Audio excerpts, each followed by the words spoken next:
जादुई गुलाबी साड़ी। बहुत समय पहले की बात है। एक छोटे से गांव में राधा नाम की एक लड़की रहती थी। राधा की सादगी और खूबसूरती पूरे गांव में प्रसिद्ध थी।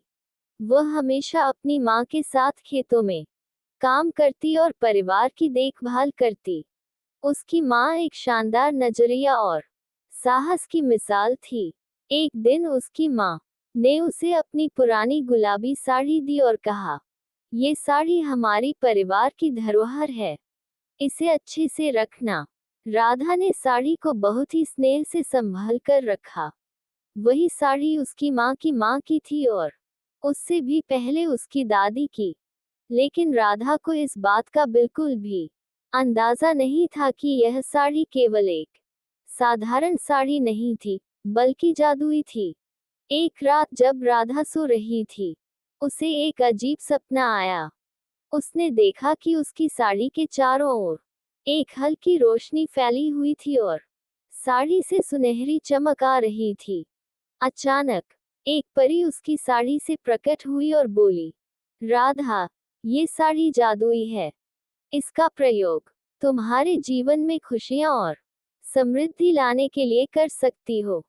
सुबह उठते ही राधा ने अपनी माँ से इस सपने के बारे में बताया, लेकिन उसकी माँ ने इसे सिर्फ एक सपना मानते हुए कहा, राधा, ये सिर्फ तुम्हारी कल्पना हो सकती है, परंतु अगर तुम्हें विश्वास है, तो इस साड़ी को पहनने में कोई हर्ज नहीं है।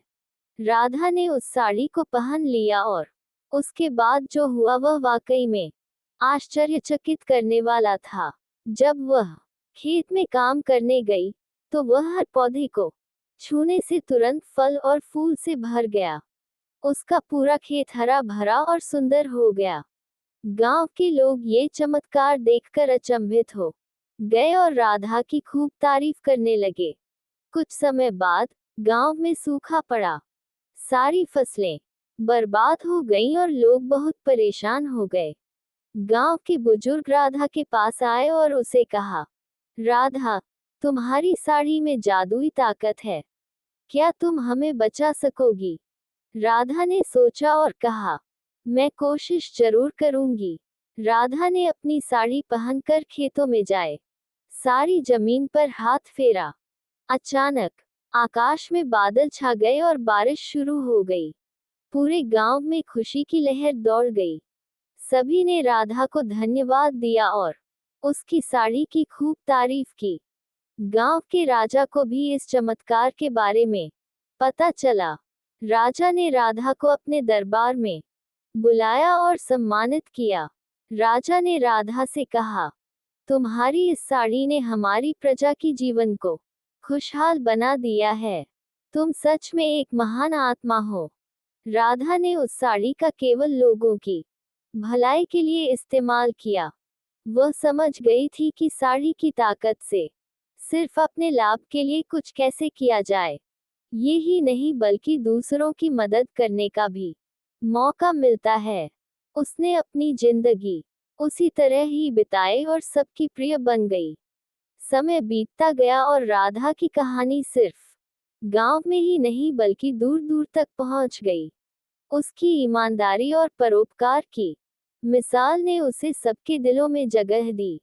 उसकी साड़ी की जादुई कहानी सुनकर लोग उससे प्रेरणा लेते और सीखते। राधा ने अपनी साड़ी को अपनी अगली पीढ़ी को सौंप दिया। उसने अपने बच्चों और उनके बच्चों को समझाया कि इस साड़ी का हमेशा अच्छे कामों में ही इस्तेमाल किया जाए। इस तरह उस जादुई गुलाबी साड़ी का पहलू आगे बढ़ता रहा और लोगों के जीवन को बदलता रहा। जादुई गुलाबी साड़ी की कहानी एक संदेश देकर समाप्त होती है कि किसी भी वस्तु या ताकत का असली मूल्य तभी है जब उसका उपयोग सबकी भलाई और सेवा में किया जाए। राधा की भलाई और परोपकार ने सभी को यही सिखाया कि सच्ची पहचान मेहनत, ईमानदारी और दूसरों की भलाई में